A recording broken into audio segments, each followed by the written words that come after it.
দেখছেন আমি ওইখান থেকে উঠাই নিয়ে আসছি, দেখেন তো কি ফল, এটা কি ফল? তেলাকুচা ফল, ঠিক আছে? দেখতে পটলের মতো না? কিসের মতো? কিন্তু দেখতে পটলের মতো হলো এটা পটল না। মনে রাখবেন আমেরিকা ইউরোপে এই ফলটা সবচেয়ে বেশি দাম। এই সবজিটা, এটা সবজি, এটা খুব সুন্দর করে রান্না করে খাওয়া যায়। এটা পাকছে, দেখছেন? এই পাকা, এটা হলো কাঁচা ভার্সন, এটা পাকা ভার্সন। পাকাটা কি করবেন? ফেলে দিবেন।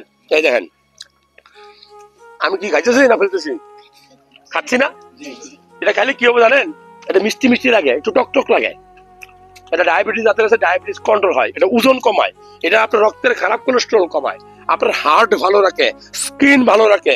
আপনার স্কিন ভালো রাখার জন্য কত রকমের ক্রিম লাগান, এটা খাবেন। আঠালো, মুখে আঠালো লাগে, দেখছেন? ডায়াবেটিস কমানোর জন্য এটা খুবই ভালো খাবার।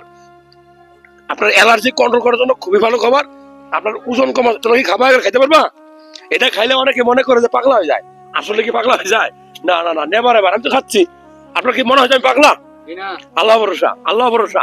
এটা আল্লাহর দেওয়ার নিয়ামত, ফল। বিভিন্ন জঙ্গলে হয়। তেলাকুচার পাতা খাবেন, তেলাকুচার ফল খাবেন, সবজি খাবেন। ভালো লাগলে তথ্যগুলো শেয়ার করবেন।